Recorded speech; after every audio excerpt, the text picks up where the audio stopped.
It goes without saying that Europe views Russia as a danger to the continent. There was always unease within some quarters about Russian control over European energy policy. Then you had the invasion of Ukraine, which woke up everyone else to the threat. And constantly lingering in the background is Russia's nuclear weapons stockpile, which is the largest in the world. But is Russia a nuclear danger to itself, as well as everyone else? That is the topic for today's edition of the Geopolitics HelpLINE.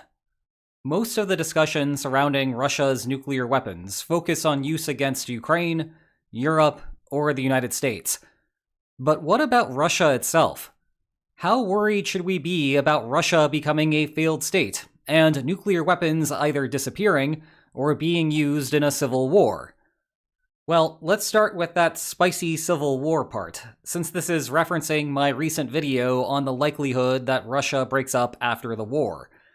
This is not something that I have on my radar, and it is not just because, as the previous video explained, the mass fragmentation of Russia is unlikely post-war. Rather, let's just game this out for a moment. First, what if it is the Russian government using the nuke? Well, it is hard to imagine a situation where that will be better than letting the civil war play out one way or another. The Kremlin would be fighting a civil war because it thinks that the extraction value of holding onto the breakaway republic justifies the costs of fighting. Okay, fine. But using a nuke would erase that extraction value in a largely unrecoverable way. The Kremlin would be defeating itself at that point.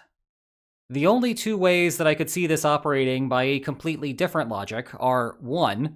If the Republic's value is in natural resources, which are located far from the urban centers where the resistance is, or 2. The nuke used in one breakaway republic is supposed to be a warning to other potential breakaway republics to not even try. The first case makes me wonder why Russia is so bad at conventionally securing that location that it has to use a nuke instead. And if the answer is that the group is using guerrilla tactics, I cannot tell you how much worse a nuke would make the problem. It will not kill everyone in the city, and even if it did, there will be others within the corresponding ethnic group that are elsewhere in the country at the time of the detonation. All of them will immediately become radicalized, and the insurgency will somehow become worse. Meanwhile, Option 2's warning shot theory has the same problem. And I get why trying to signal ruthlessness might seem like a good idea. But if that is your intent, you can still use conventional bombs to level a city without crossing the nuclear taboo. Remember, these are separatist groups. The Kremlin should have no problem with owning the skies here, which ought to make the conventional bombing campaigns easy. Never mind that Russia would still need to sell its oil and gas on international markets afterward. India and China have suppressed nuclear use in Ukraine so far, but it is not Ukraine specifically that they are trying to protect. Rather, it is nuclear non-use as a whole. They would cut ties afterward, leaving Russia further isolated while its civil war spirals out of control. Alternatively, we could flip the script and have the rebels be the one to use a nuclear weapon. First, they would have to get their hands on one. This is easier said than done, but plausible enough that it worries Western policymakers. Hold that thought for a minute. Then second, they would have to actually use the device. And that seems quite suicidal. Unless the group managed to steal a bunch of nuclear weapons, firing one would be the end of the movement.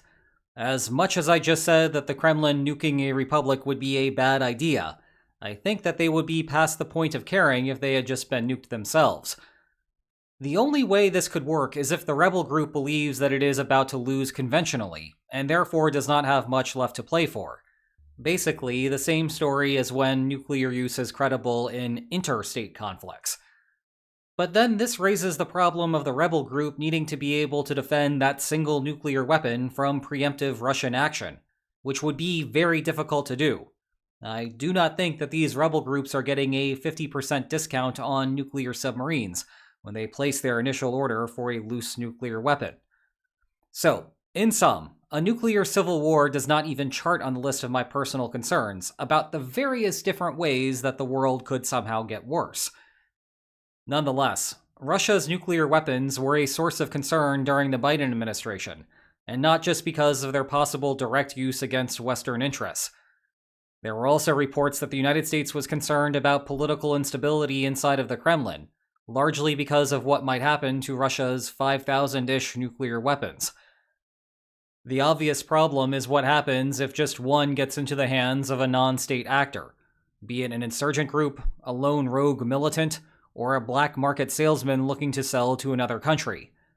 Because it only takes one, and this is why there is cause for concern. Even if the United States is pretty darn confident that nothing bad will happen, a slight chance of one thing going bad means that it will go really bad. It was not always like this. In fact, it used to be much worse. During the peak of the Cold War, the Soviet Union had roughly 10 times as many nuclear weapons as Russia does today. The post-Cold War thinking was that the overall interstate threat level had gone down, but every nuclear weapon remaining came with an individual risk of accident, mishap, or theft. Consequently, achieving the right risk versus reward ratio meant reducing the stockpiles. In the immediate aftermath of the Cold War, and in the decades later, the United States also made available several billions of dollars to reduce stockpiles in the successor states and ensure that those employed in the Soviet nuclear program still had bountiful employment opportunities in the legitimate marketplace. You may be more familiar with this logic in another location and form: Pakistan, the country that is too nuclear to fail. The United States seemingly supports whoever is in charge of the country. Part of that is a product of Pakistan's strategic location, but part of it is that the United States does not trust Pakistan's command and control systems at all. Even if Pakistan's leadership currently frustrates the United States, better to support the current system than press for changes that might result in a nuclear weapon falling into the wrong hands.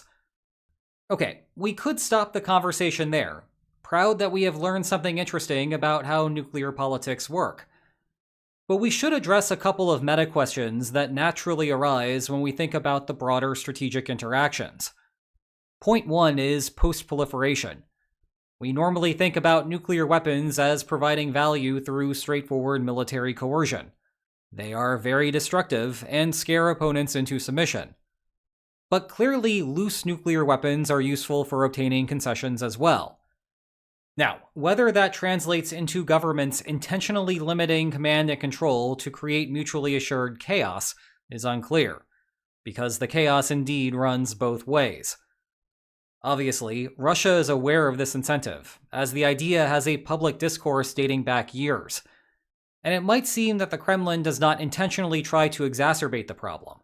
Russia's command and control systems date back to the Soviet era and are generally thought to be good, on a similar level as the United States. Nonetheless, Russia still retains the largest nuclear arsenal in the world, despite having a federal budget that cannot quite keep up with the demands of its military spending. And as the war in Ukraine has progressed, Russia has drifted more nuclear weapons toward the periphery, including to Belarus. Normally, the West looks at these decisions in terms of standard military coercion, but it also has the effect of loosening command and control, and raises the possibility that chaos in the Kremlin will spread to the nuclear realm. Meanwhile, point 2 looks at the situation pre-proliferation.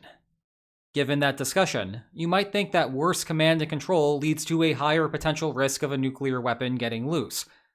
But that presupposes that we get to a situation where the country has nuclear weapons in the first place. Accordingly, think about how prospects for bad command and control alter a rival country's incentive to handle pre-proliferation decisions.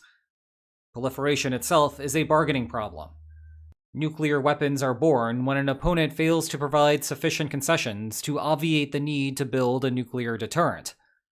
Simultaneously, opponents must also decide not to intervene via a preventive war to stop a nuclear program in progress. Well, the more that the potential for loose nuclear weapons concerns you, the more inclined you are to initiate preventive war or make generous offers that would ensure that a deal is reached. In other words, there is a great filter that minimizes the ultimate risk of nuclear weapons falling into rogue hands. Instead, nuclear weapons are disproportionately concentrated in relatively stable hands, noting that the pool of countries interested in nuclear weapons tends to be disproportionately unstable in the geopolitical realm. Stability runs on multiple dimensions here, sorry for the confusion. So, to recap, the self-imposed nuclear risk to Russia is very low, even if the country starts to fragment. The concerns about Russian nuclear weapons falling into the wrong hands if things go south in the Kremlin is, in contrast, something that Western policymakers must consider. However, I should still stress that these are both relatively low probability events, both the collapse of the regime and loose nuclear weapons conditional on that happening. As a result, the day-to-day effect of these nuclear concerns is minimal. Meanwhile, no concerns here about what you should do next. We can keep this conversation going with one of a number of other geopolitical helpline questions. And if you enjoyed today's video, please like, share, and subscribe, and I will see you tomorrow. Take care.